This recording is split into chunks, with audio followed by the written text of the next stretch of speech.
যেই যায় মক্কায় সেই হয় হাজি। গ্রামের মুরব্বীরা একটা কথা বলে। কারণ এক নির্বাচক হওয়ার আগে বাংলাদেশ ক্রিকেট দলের নির্বাচক হওয়ার আগে সবাই ভালো থাকে, নির্বাচক হইলে যেন চেহারাটা চেঞ্জ হয়ে যায়। গ্রামের মুরব্বীটা কথা বলছিল যে চেয়ারম্যানের কোনো দোষ নেই, দোষ হচ্ছে চেয়ারের। কারণ চেয়ারম্যান হওয়ার আগে ওই লোকটা খুব ভালোই থাকে, চেয়ারম্যান হওয়ার পরেই চেঞ্জ হয়ে যায়।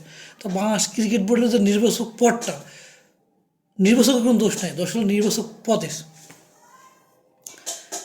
যেই লোকের কল্যাণে, যেই লোকের কল্যাণে, যেই লোকের বুদ্ধিতে, যেই লোকের চিন্তা ভাবনা, যে লোকের পারফরমেন্সে আজকে আমরা চ্যাম্পিয়ন্স ট্রফি খেলতে যাচ্ছি, খেলবো, সেই লোকেরাই রাখি দলে রাখার জায়গা পাইতেছে না।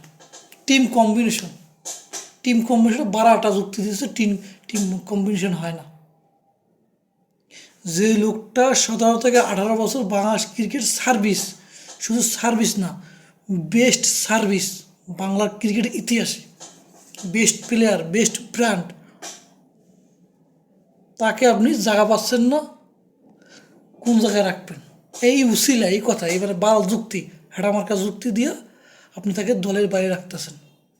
কিন্তু লোকটা এত বছর সার্ভিস দিয়া চাইছিল কি চ্যাম্পিয়ন্স ট্রফি খেলে অবসর নিতে, দিলেন না।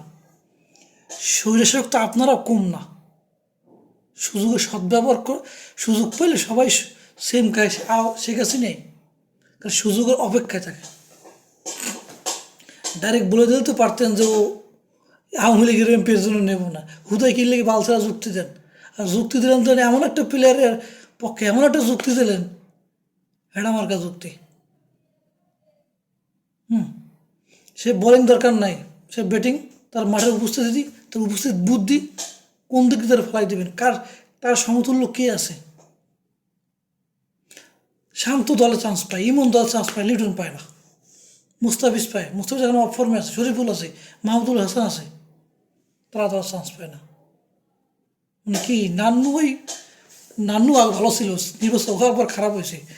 এই লিপু ভাই ভালো ছিল, নির্বাচক হওয়ার পর সেটা গিয়েছে বাল, মাথা কাজ করে না। এই টাইম আউট না হইলে আজকে বাংলাদেশ চ্যাম্পিয়ন্স ট্রফি খেলতো না।